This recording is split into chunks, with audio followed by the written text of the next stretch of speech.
امریکہ ایران معاہدے کے لیے پاکستان کی سرتوڑ کوششیں بھی جاری ہیں جناب۔ وزیر اعظم شہباز شریف نے قطری ہم منصب محمد بن عبد الرحمن سے رابطہ کیا ہے، جس سے دو طرفہ تعاون اور مشرق وسطیٰ کی جو بدلتی ہوئی صورتحال ہے اس پر تبادلہ خیال کیا گیا۔ ہمیشہ پاکستان کی جانب سے یہی فواد آپ نے دیکھا تھا کہ ایک مومنٹم ہمیشہ رہتا ہے، جہاں تھوڑی بہت بھی اگر کانفلکٹنگ سچویشن ابھرتی ہوئی نظر آتی ہے فوراً سے پاکستان کودتا ہے اور میڈیشن کا جو اپنا ایک ایکٹیو رول ہے وہ نبھانا شروع کرتا ہے۔ بالکل، وزیر اعظم پاکستان نے یہ کہا ہے کہ تنازع کے پرامن حل کے لیے مذاکرات کے ذریعے بھرپور کوششیں پاکستان جاری رکھے گا، جیسا کہ آپ بھی بتا رہی ہیں۔ وزیر داخلہ محسن نقوی نے بھی تہران کے دورے میں اہم ملاقاتیں کی ہیں، بہت ہی اہم دورہ تھا وزیر داخلہ محسن نقوی کا۔ وزیر داخلہ کے اسی دورے کے بعد ایران کی جانب سے پاکستان کی ثالثی میں نیا امن منصوبہ امریکہ کو بھجوایا گیا ہے، جو بہت اہمیت کا حامل ہے، اور اسی کے اوپر اب آپ یہ سمجھ لیں کہ جو آگے بات چیت چل رہی ہے وہ اسی مسودے کے اوپر چل رہی ہے، اور اس کے ساتھ ساتھ ایران کا دونوں فریق نہیں کرنا ہے نا، پاکستان تو اپنی طور پہ جو رول ہے وہ نبھا سکتا ہے، اور بالکل جیسے کہ ہم دیکھ رہے ہیں فریقوں کی بات کر رہے ہیں تو اس سے جو بنیادی مسئلہ ہے ایران کا افزودہ یورینیم امریکہ کی ریڈ لائن ہے، یعنی کہ دونوں فریق ڈٹے ہوئے ہیں کہ جی ہم کون سا وہ پوائنٹ ہے جو ہم کراس نہیں کر سکتے۔ اب وائٹ ہاؤس سے واضح کر دیا ہے، کہا کہ ایران کے بارے میں امریکی پالیسی میں کسی قسم کی کوئی تبدیلی نہیں آئی، جو ڈے ون سے پالیسی ہے وہی ہے۔ تہران کو اپنی جوہری خواہشات مکمل طور پر ترک کرنا ہوں گی، ایران افزودہ یورینیم اپنے پاس نہیں رکھ سکتا۔ اچھا، یہ بات مذاکرات میں بھی بڑی اہم ریڈ لائن ہے کہ یورینیم جو افزودہ یورینیم ہے، امریکہ کا ڈے فرسٹ سے یہ موقف ہے کہ اس کو الاؤ ہی نہیں ہے ایران کو، وہ افزودہ یورینیم اپنے پاس رکھ ہی نہیں سکتا۔ لیکن جبکہ ایران کی بات اگر ہم کریں تو ایران یہ کہتا ہے کہ جی ہم تو اس کو ایٹم بم بنانے کے لیے استعمال نہیں کر رہے، بلکہ ہم اپنی توانائی کی ضروریات کے لیے یورینیم کو افزودہ کر رہے ہیں۔ تو یہ ایک کانفلکٹ ہے، آپ دیکھتے ہیں کہ اس کانفلکٹ کا نتیجہ کیا نکلتا ہے، یہ حل کیسے ہوتا ہے، چونکہ اب ہم حل کے بہت قریب پہنچ گئے ہیں، چونکہ دنیا میں اب یہ جنگ کی صورتحال چل رہی ہے۔ لیکن ایک اچھی بات یہ ہے کہ پاکستان کیا جو آپ شیرین بتا رہی ہیں کہ میڈیشن کا ایک جو کردار ہے وہ بڑا اچھے طور پر سامنے آیا ہے، محسن نقوی کا ایران جانا اور پھر ایران سے مجوزہ جو مسودہ ہے وہ لے کر آنا اور وہ امریکہ تک پہنچانا، اور امریکہ کا پھر اس کے اوپر پازیٹیوٹی کے ساتھ جواب دینا، یہ ساری کڑیاں مل رہی ہیں، اور انشاءاللہ تعالیٰ یہ ساری کڑیاں مل کے مسلسل جو مکمل جنگ بندی ہے کی منزل ہے اس کی راہ ہموار یقیناً ہوگی۔ اور ایک اور اہم خبر ہے، امریکہ کے صدر کے بعد روسی صدر پیوٹن بھی چین کے دورے پر جا رہے ہیں، بہت اہم دورہ ہے یہ، یعنی کہ ڈونلڈ ٹرمپ پہلے پہنچے چین، شی جن پنگ سے ان کی ملاقات ہوئی، اور اس کے بعد اب رشیا کے صدر پہنچ رہے ہیں چین، جو دو بڑی عالمی طاقتیں ہیں، تو ان کی یہ ملاقات بہت زیادہ اہمیت کی حامل ہے۔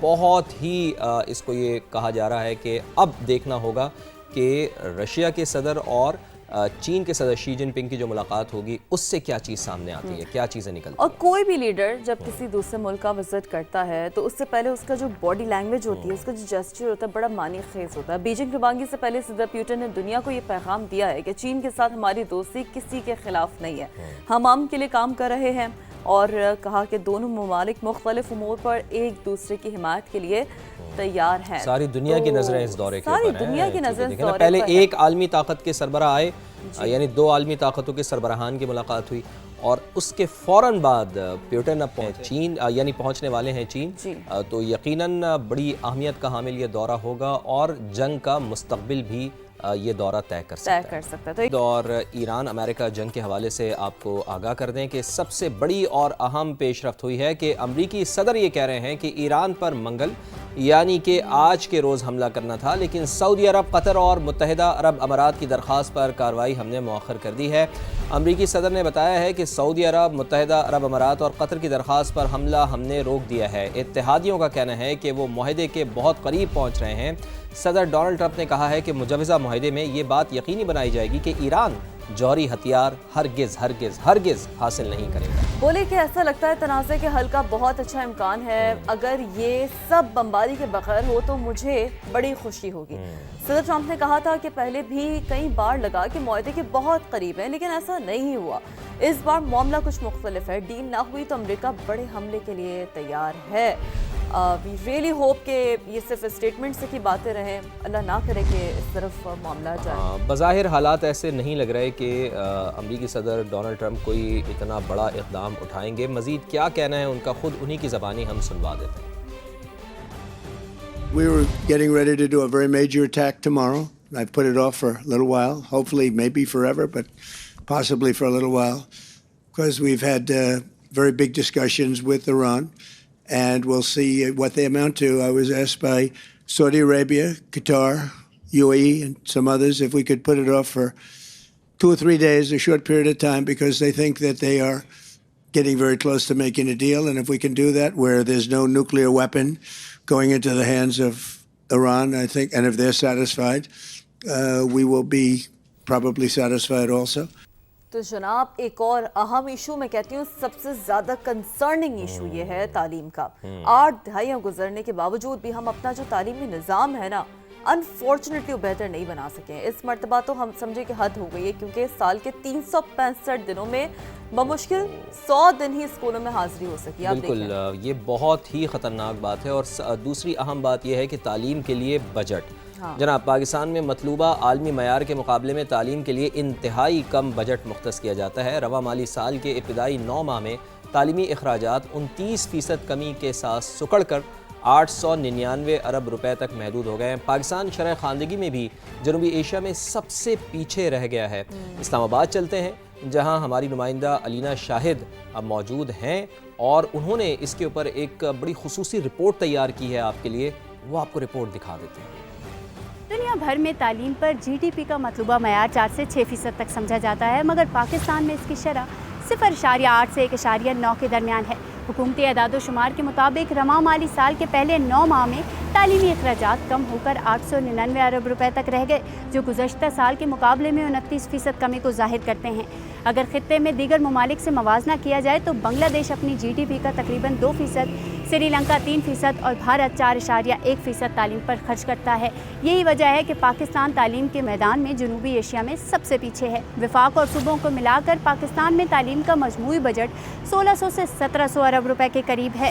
وفاقی سطح پر بات کی جائے تو 103.8 ارب روپے مختص کیے گئے ہیں, جس میں ایچ ای سی کا بجٹ بھی شامل ہے. پنجاب میں 670, سندھ میں 454, خیبر پختونخوا میں 362, جبکہ بلوچستان میں 147 ارب روپے رکھے گئے ہیں. اس کے باوجود بجٹ کا بڑا حصہ تنخواہوں اور جاری اخراجات میں چلا جاتا ہے, اور یہی وجہ ہے کہ پاکستان میں 2.5 کروڑ بچے اسکولوں سے باہر ہیں. تو علینا شاہد ہمیں تعلیمی نظام کے حوالے سے آگاہ کر رہی تھی کتنا بجٹ مختص کیا جاتا ہے. بجٹ تو مختص کر دیا جاتا ہے, لیکن انفارچونیٹلی وہ یوز نہیں ہوتا. یہ بھی ایک بڑا اہم مسئلہ ہے. تو کراچی کی بات کرتے ہیں, جہاں ترقی کے لیے بنائے گئے ماسٹر پلانز کیوں کامیاب نہیں ہو سکے ہیں.